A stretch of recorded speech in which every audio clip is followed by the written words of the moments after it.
one of Houston's very, very funny, give it up for Slim Bloodworth.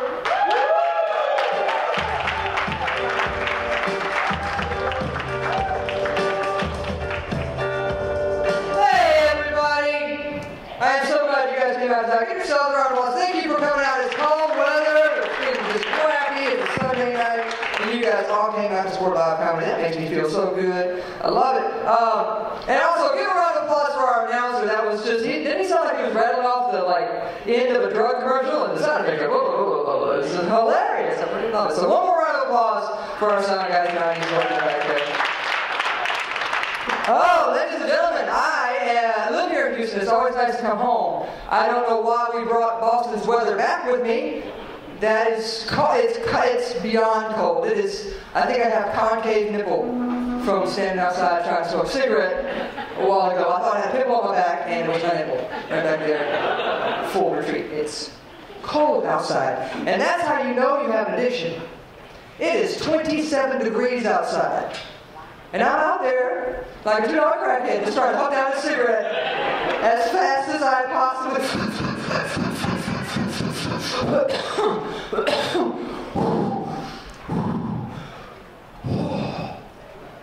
trying to get back. Any smokers? By round of applause in the house tonight? Anybody? Yeah, that's the energy we have right now. I know you guys are in here. That's it right there, like, ah! But just cough, just let it all out. That's about it right there. I'm trying to quit smoking this year. Like my New Year's resolution. I'm trying to quit smoking this year. I'm trying to do it. I haven't done it yet, but I have 360 days left to give that a shot. That is my original plan, is to try to quit smoking. Not necessarily because I want to, but because it is bad for me. I like to breathe. I hit 40 in September, and I'd like to get at least one lung working again. And also, it's really expensive. Like, I'm buying cheap cigarettes and still dropping $5 a pack, right? That's $150 a month. That's about a pack a smoker. Do you know how many bags of weed I can buy with $150? That's ridiculous, right? That's just absolutely absurd. And everybody's doing non-smoking. They're doing the electronic cigarettes, and I tried that, but it's just not the same for me.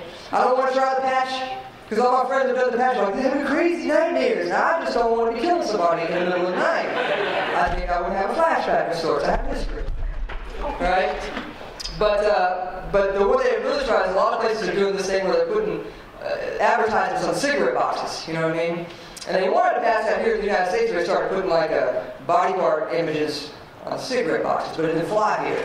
But the first time I ever saw that was years and years ago, the first time I ever went to Canada. They put pictures of body parts on their cigarette boxes.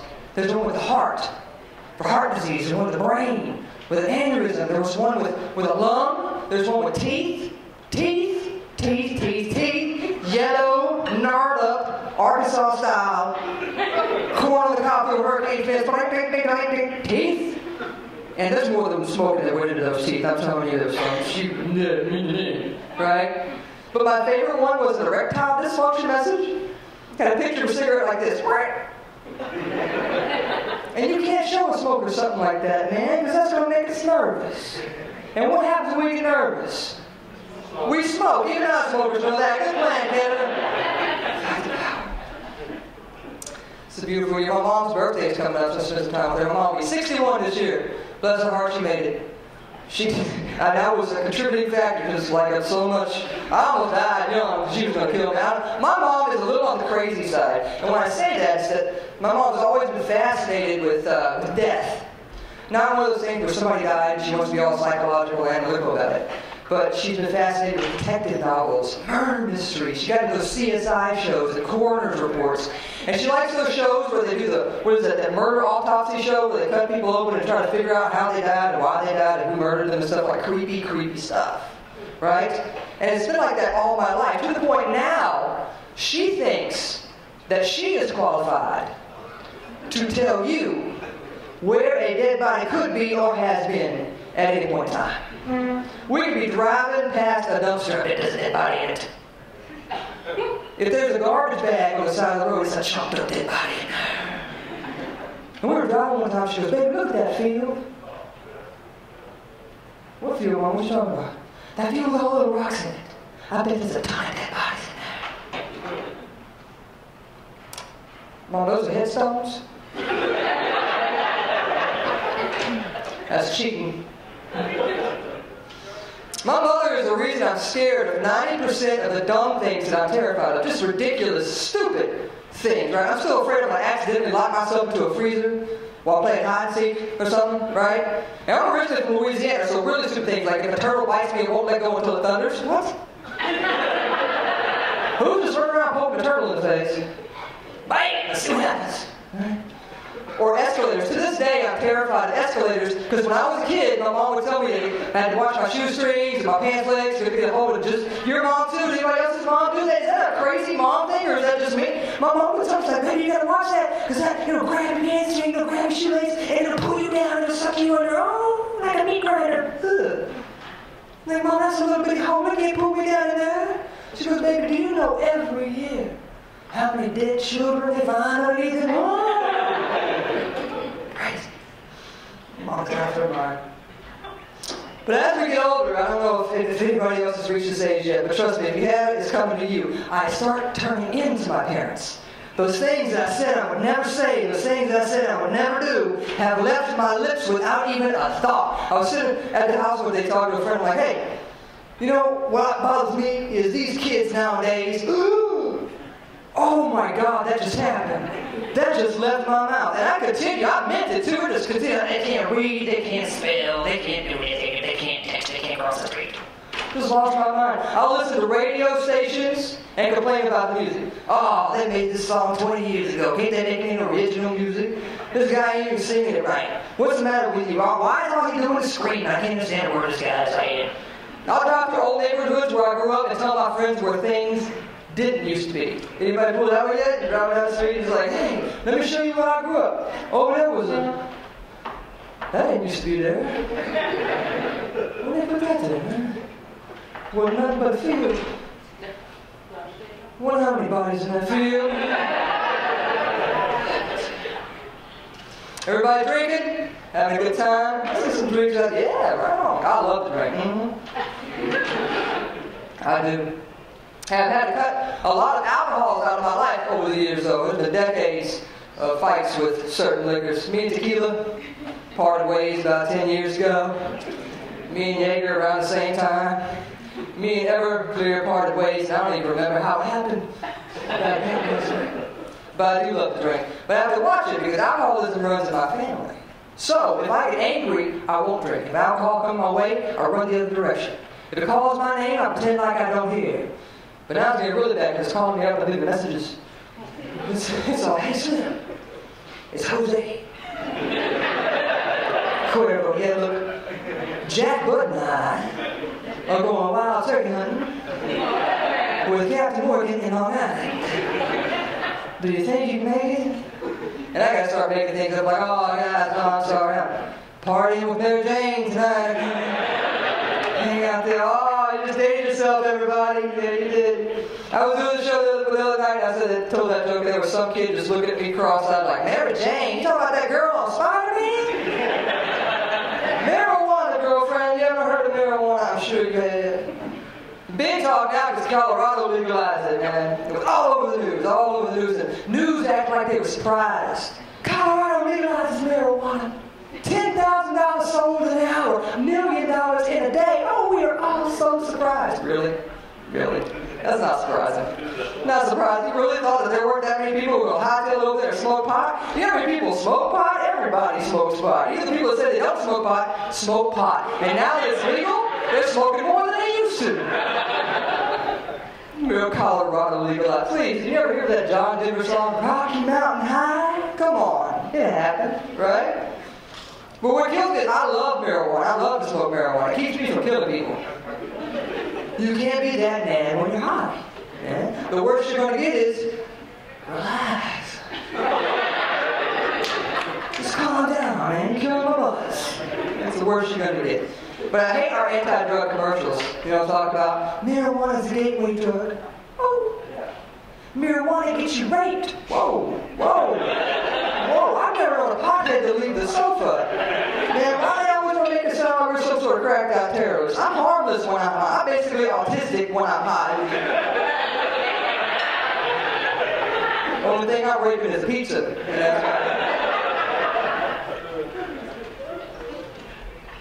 I love coming home playing these. I love playing in the clubs, man. A few years back, when the economy took its turn, a lot of things dried up. Comedy clubs shut down, one-nighter shut down. People didn't have the money to spend. They stopped spending money on entertainment. Now, I used to know they come out and party. We love it, right? But I have had to take gigs that we wouldn't normally take as comedians, right? I played an all-gay male nudist campground in Alabama. Who knew? Right? And the guys are very nice because during the show they wore their clothes, which is very kind, because dangling bits can be distracting, right? But after the show, we all go outside on this beautiful night and have a heated pool. And everybody stripped down naked and jump in the pool. Now, you have to understand, when I say gay, male, nudist campground, when you go down to the gay section of Houston, known as the Montrose area, and you go by drive by all those gay bars at night, so those young gay boys that work out all the time, the ones that have little tight little butts that are way up here, and they got those thighs, and their tight jeans, and they got their six-pack, and their tight shirt, and their pecs, and their hair, the guys with the hair that does that thing, those guys don't camp. No. I'm in the woods about 150 naked Uncle Jessies. But I thought to myself, if these guys are comfortable enough with their bodies to get naked and jump in the pool, certainly I can, right? Here's a life lesson, everybody. Do not stick a vagina in a gay man's pool. They freak out. They were leaping out of that pool like I was contagious. Oh my God, it's in the water. It's in the water. It's in the water. It's in the water. It's in the water. It's in the water. And I had absolutely no clue. Like, what's in the water? What's in the water? What's in the water? What is it, the pool? What's in the water, man? Turns out it was me. I always love telling that joke in a very, very small room. Because I know about 5, 10, 15 people in here right now just figured out, that's a girl. Awesome. She was so confused. You see her face, vagina. What the hell is this guy talking about? The hell is he high circle? Don't make any sense. What, do you have it in his pocket? Is it a store thing? Saw that look. I know that face. I am a lesbian, everybody. It is not contagious. Believe me, I have tried. I'm supposed to look this way. That's just the way it is. I'm not going to play straight for drinks. Yeah, because I have been that guy. I love this lady right over here first. I do have a girlfriend, everybody. She is here tonight. So we're going to talk about her gently. My girlfriend and I have been together for 13 years, and her name is Alex. She is originally from India, but she's been in the United States since she was 5 years old. And she's older than me, but she looks younger than me because she's brown. Oh yeah, white people, we got the short end of the stick on that one, didn't we? I'm going gray. That ain't right, man. Do you know they actually, this is a side note, they actually make a dye for this region. They actually make a hair dye for the honey pot. They make a chinchilla, they make a dye for the chinchilla, and I ran across this by accident in New York once out there, and I'm like, and it's like a tube this big and that big around. First off, how much hair do you have? You ever heard of scissors? Scissors? Come on, trim it, bushy. Right? And second off, how vain are you that you would need, that's a lot of touch-up. First, I'll never dye my hair anyway because I've seen my friends and how often you have to touch all that. That's just a lot of maintenance and a lot of work to go through that the whole time. So I decided, since it is a viable market, because that tube of dye was nearly $20. That's vain. That's a lot, you know. And here's a tip, everybody, in case you didn't know. If you and your man have gotten so far as to that point, at that point, he doesn't care what color it is. He don't care. And trust me, if you're a lesbian and you and the girl have gotten to that point, she doesn't care what color your kitty is. She's just happy to pet your cat. At that point. And so are you. Right? But there are people out there there's a huge market for it. So what I'm going to do is I'm going to make my own product. And I'm going to make it cheap and easy to use. I'm going to call it Just for Labia. That's what I'm going to call it. And it's going to be easy to be a fine-tooth comb and a Sharpie. And that's it. You're just going to have a whole bunch of women sitting in the bathroom and you hear squeak, squeak,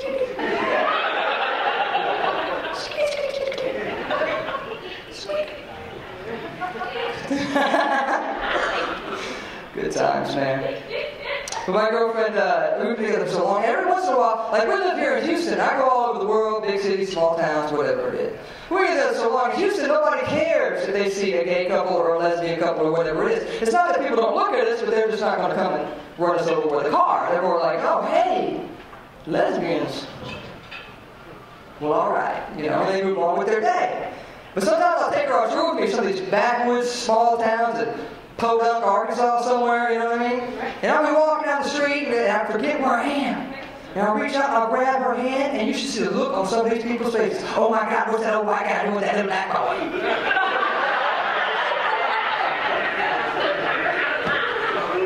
The confusion is amazing.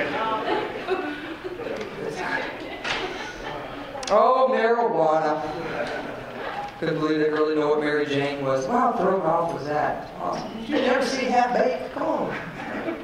I got busted one year in upstate New York for possession of marijuana. It was me and another comic on our way to a gig. She was driving because I can't drive high. I'm one of those people. I know better. I can come toward a red light and go, oh, that was red, man. You see how fast that light was moving? I will stop and wait for stop signs to turn. I lit a tampon in search of a cigarette when I was high, and the cotton out was awful, right? That's how you spot the smokers right there. Go all right there, bam! So she was driving. We get busted for speeding. Again, unusual for a couple of pot smokers, right? We usually do it 5.5. And this is how the troopers are in upstate New York. There's two of you in the car, and they want you to get out and stand in the back, and they ask you 500 questions. Then they go to the person in the car to make sure the story matches, because they weren't good enough to make the FBI. And he's got her back there, he's asking her all these questions. Well, the conversation turns to me. Now, I'm sitting in the car wearing a beat-up old baseball hat, sweatpants, sweatshirt. Cop cannot tell if I am male or female, but he is too politically correct to ask. Oh, hell no, I live in Texas. Our cops will strip you down. What's going on down there? Well, this guy's back there, he's like, your passengers are...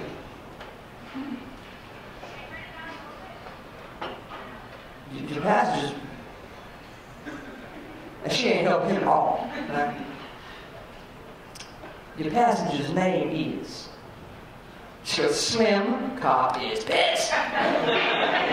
So he comes walking up to the driver's side door, which is hanging open. He leans in, he starts asking me 500 questions. He looks down on the driver's side seat, and he finds a seed. A seed. How good do your eyes have to be to find a seed? And he grabs it, and he squeezes it between his fingers, and he goes, what's this? And I cannot see what he has. And I am really high. So I go, I don't know, what is it? He goes, I believe that is a marijuana seed. I said, I believe it is a sunflower seed. I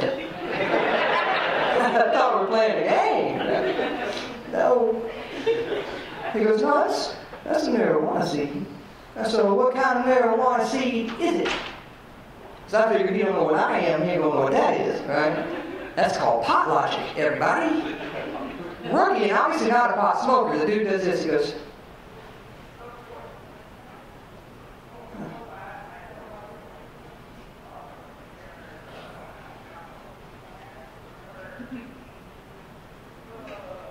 like he's doing some sort of wine tasting thing. Finally he goes, well, I don't know. What kind do you think? I see entrapment written all over here. I'm like, well, it looks like I